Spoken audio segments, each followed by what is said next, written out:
Bismillahirrahmanirrahim. Assalamualaikum warahmatullahi wabarakatuh. Para pencinta dan pengguna bahasa dimanapun berada yang saya banggakan.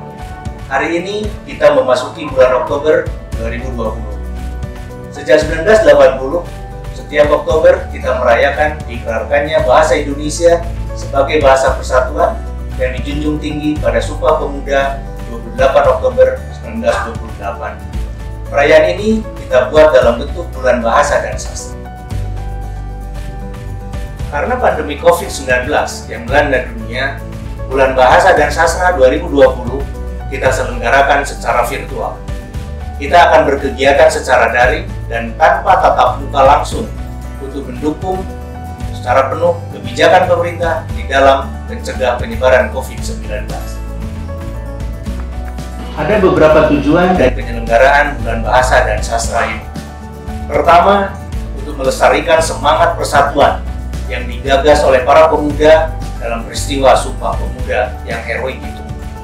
Yang kedua, untuk meningkatkan sikap positif masyarakat terhadap bahasa Indonesia sebagai bahasa persatuan dan sebagai bahasa negara.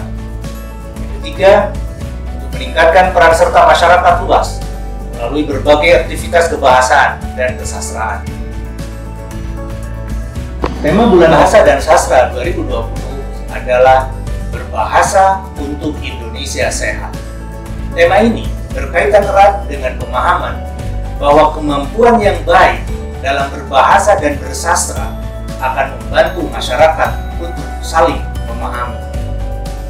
Dengan kesalingpahaman tersebut, permasalahan apapun dapat diatasi, termasuk dalam mengatasi pandemi COVID-19. Oleh karena itu, kita bersama dengan bangsa-bangsa di dunia harus menghadapi tantangan ini secara bersama-sama. Kata sehat dipilih untuk menggambarkan keadaan yang diinginkan oleh bangsa kita, yaitu bangsa yang sehat secara utuh. Untuk mewujudkan bangsa yang sehat, jasmani atau fisik, dan rohani atau mental tidak boleh saling terpisah satu sama lain. Pada bagian itulah bahasa dan sastra berperan untuk mewujudkan bangsa Indonesia yang sehat. Sebab berbahasa yang sehat akan membawa kepada keadaan mental yang lebih sehat. Sementara bersastra salah satunya merupakan realisasi dari pikiran yang sehat. Logo Bulan Bahasa dan Sastra yang kita gunakan pada tahun ini bersusun atas huruf B, B, dan S yang membentuk pola daun. Daun dipilih karena merupakan berkah alam untuk kesehatan, baik dalam penyediaan oksigen maupun sebagai makanan dan obat. Pada masa lalu, daun pun merupakan media tulis. Pada masa sesudahnya, keberadaan kertas juga tidak dapat dipisahkan dari pohon-pohon berdaun. Logo dalam posisi tegak menunjukkan keteguhan dan konsistenan. Sikap istiqomah atau konsisten melambangkan bahwa bahasa dan aspek keindahannya dalam sastra selalu berdiri lurus, tidak condong ke kanan atau ke kiri, dan tidak berpihak kepada siapapun kecuali ingin tetap berpihak kepada kebenaran.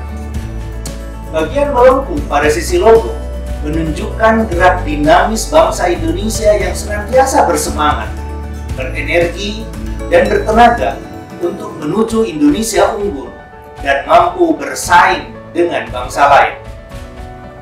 Sementara itu, bagian meruncing pada bagian bawah logo melambangkan mata pena.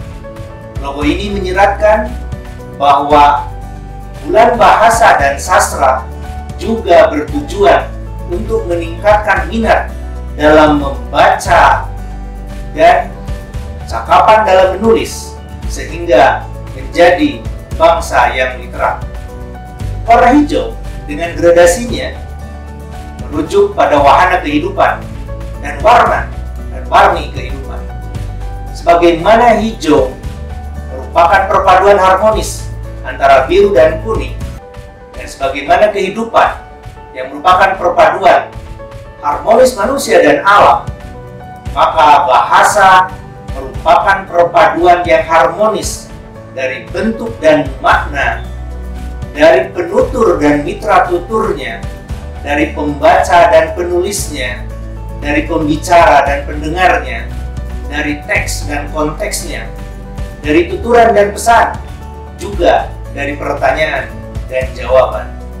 Pada tahun ini, Badan Pengembangan dan Pembinaan Bahasa, baik di pusat maupun di balai-balai dan kantor-kantor bahasa yang ada di 30 provinsi, secara serempak menyelenggarakan berbagai jenis kegiatan dalam rangka Bulan Bahasa dan Sastra 2020. Kegiatan itu merupakan gerakan, perlombaan, perbincangan, dan acara puncak. Masyarakat dapat melihat informasi lengkap dari kegiatan-kegiatan tersebut pada laman dan media sosial Badan Bahasa, juga balai dan kantor bahasa. Kami mengajak masyarakat untuk mengikuti kegiatan-kegiatan tersebut. Kami juga mengajak masyarakat luas untuk merayakan Bulan Bahasa dan Sastra dengan caranya masing-masing, sesuai dengan kondisi wilayah dan lingkungannya secara sukacita. Hari ini, Kamis 1 Oktober 2020, saya, Kepala Badan Pengembangan dan Pembinaan Bahasa, dengan resmi membuka acara Bulan Bahasa dan Sastra 2020. Mari kita syukuri salah satu anugerah terbesar Tuhan yang Maha Kuasa kepada bangsa ini, yaitu anugerah bahasa persatuan. Mari berbahasa untuk Indonesia sehat. Terima kasih. Assalamualaikum warahmatullahi wabarakatuh.